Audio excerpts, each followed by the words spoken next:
This episode of the Seventh Valkyrie Podcast is brought to you entirely by fan support.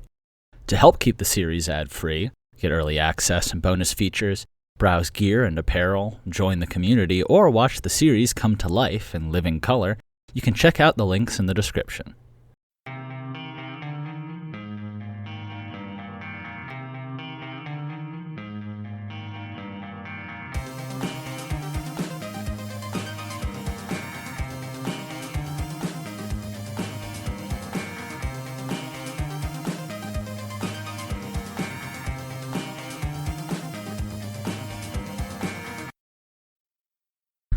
Hello, everyone, and welcome to another episode of the Seventh Valkyrie Podcast. I'm your host, Colin Sharp, and I guess we got a little bit more of a more serious topic to talk about today. So it's funny, this is originally based off of a journal entry. I have a lot of these, I just kind of write journals, and then, I'll have a chance to come record them later, and this, I'll get to it later, why this is kind of so relevant. Because sometimes I don't have a chance to really record them until much later. But so I was thinking about why conflict starts so easily. And as humans, we possess the ability to be so incredibly understanding, but we also possess the ability to just leap into conflict so easily. And I'll take a kind of a grounded story to start. For example, me and my partner, we both woke up a while back. This was just a random morning. And we both wanted, I forget what we were talking about, but we both wanted to talk about living together because we just moved in and we wanted to make that process enjoyable and smooth. And she mentioned some point of improvement that I could have made, I think, that we both use to make our lives better. And you'd think that two loving people who wanted to improve their joint lives together would, foster some benefit of the doubt. And what happened instead is that I kind of read her tone and concerns as like, oh, you're blaming me? So I got defensive and I stopped listening. And then she felt like she wasn't being heard. And then this ended up in like a 30-minute passive-aggressive argument, both of us on the end of tears. And then we had like an hour and a half of de-escalation and kind of coming back to normal. And it all came down to a misunderstanding. It was literally just misread the tone. And the two of us acting based on that limited perspective, and I reacted, she reacted to my reaction. And when I was writing, I was like, that doesn't seem very evolutionarily efficient. You don't think we just fight each other a bunch. And then I guess I kind of was I was thinking, from a natural perspective, I guess being ready to jump to conflict and act, regardless of our limited understanding of the world, might actually just be the most evolutionary advantageous trait that we got of just all right, cool, I just gotta make a call and do it. And I think I had a podcast where, I talk about savagery and how humans are the most dark, savage creatures that's ever existed. And I think that's, we've survived in a kill or be killed universe, and now we're sort of evolving out some of those needs, even as they are still necessary sometimes. And it's also funny because as humans, we are also capable of being the most understanding, empathetic, compassionate creatures on the planet. Human experiences, right? And I think, and this is where we start to get into kind of something that's a little bit more relevant to literally today. I think that with so you look at that interaction that happened between me and my partner, and then millions of those little interactions, combined with our tribal instinct that we need an in-group to care about and an out-group to fear, I think are what build into societal divisions over time. And there's lots of history here, but, it had to start somewhere. And then, maybe it's just simple competition over space or time and resources. That's what's happening, or that's what was happening with me and my partner. A lot of the time we were just arguing over space and time and resources, when we were getting, those are what people have fought over since the start of recorded history. And,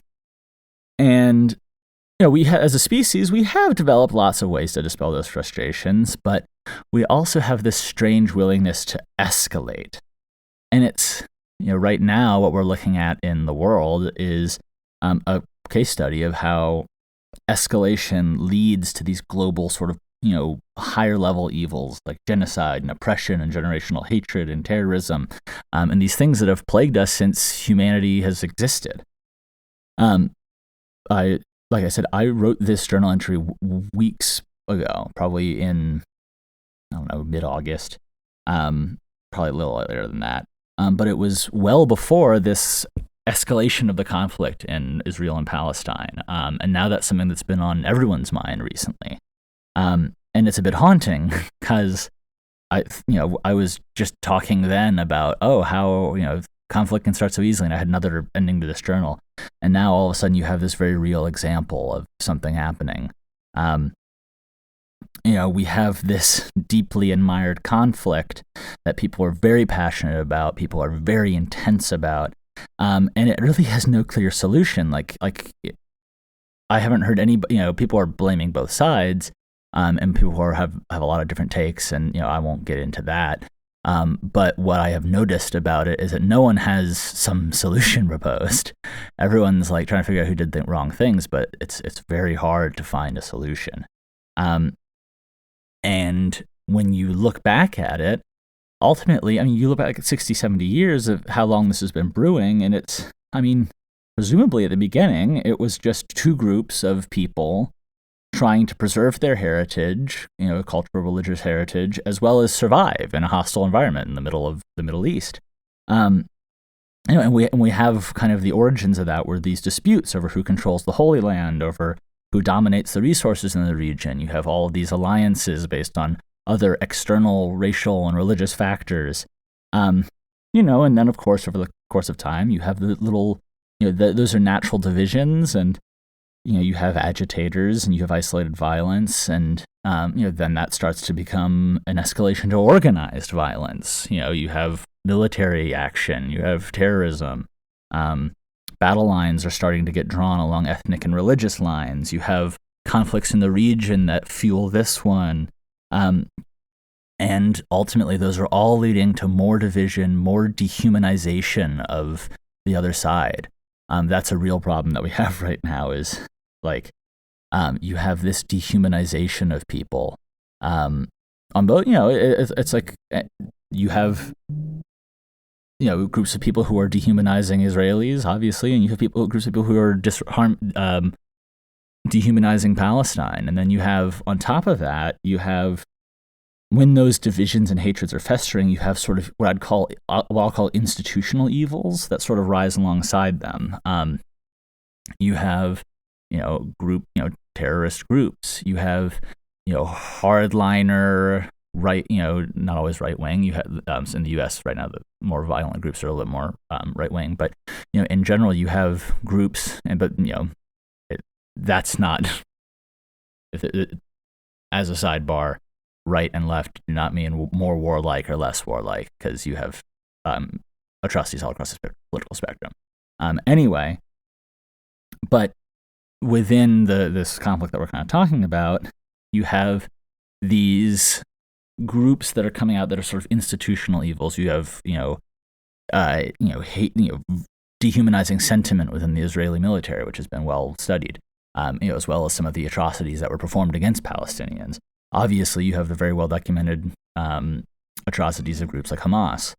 And so, these are emergent sort of quote unquote evils from groups and organizations that come from kind of the manifestation of those societal divisions. And then you have the atrocities that are well documented that are happening.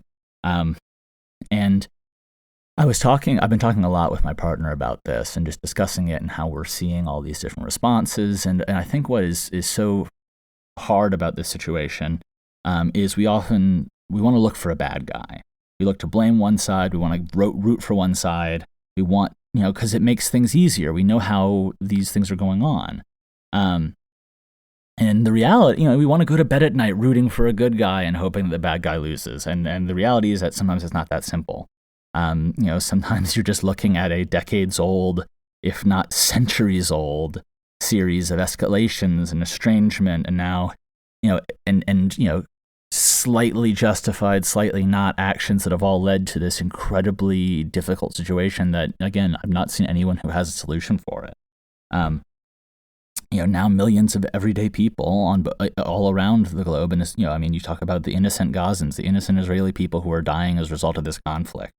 Millions of everyday people are trapped in a conflict that's controlled kind of by, like, either a group of genocidal extremists or a group of would-be authoritarian leaders. And, on the other side, they're kind of all being dictated by the whims of much larger nations. All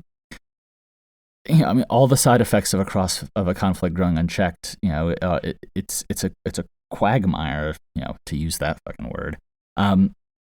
And I think for me, the most frustrating thing is that when we look down at these situations and we talk about, I want these guys to win or these guys to win out, or, we got to root for one side, it's not the people who are making the decisions are not the ones paying the price for this. The people who are in leadership are not the ones paying the blood price and getting bombs raised down on their homes. And that's always the hardest thing is that, it's, it's like, we try to categorize one group of people or another group of people. And really it's, some people are making the decisions that millions of people have to live with the consequences of. So it's a complicated situation. And I think it just kind of, it shows how easily conflict can start in humanity. And the people will pay the price with their trauma and their blood and their lives. I guess I'm getting to the end of my original journal entry, which I kind of edited and added to update to current events. But it kind of, and I was going to say, it kind of feels a little hollow to try to bring this back around to the Seventh Valkyrie, because this is a Seventh Valkyrie podcast, so presumably I should, but like, there are things more important than a silly story, however relevant, however slightly related. But I did find this one section that I wanted to read, because it felt sort of appropriate, and it was weirdly prophetic. So I'll read it right now. Quote, "Everyone may prefer peace. They may even want to bring it about if they can. But Eterans and Freelanders are scared of each other, and they're expecting to be betrayed or attacked, so they betray and attack the others first. And then we've all made the world a worse place. And sometimes it takes countless deaths and impossible turmoil before peace reigns once more." I wrote that before all of this kicked off, and I think, it's a similar, it echoes too closely for me to not have shared it. So, right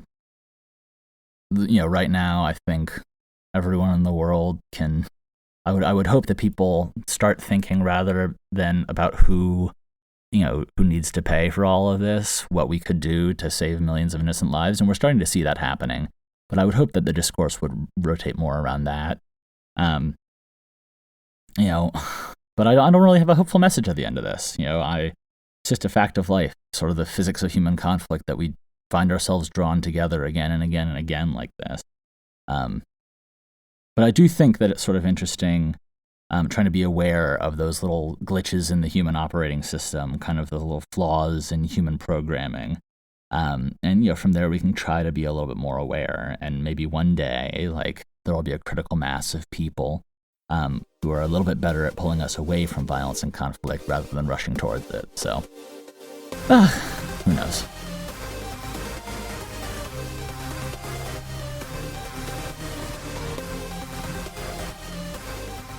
Thank you for listening to this episode of the Seventh Valkyrie Podcast, which is brought to you entirely by fan support. To help keep the series ad-free, get early access and bonus features, browse gear and apparel, join the community, or watch the series come to life in living color, you can check out the links in the description.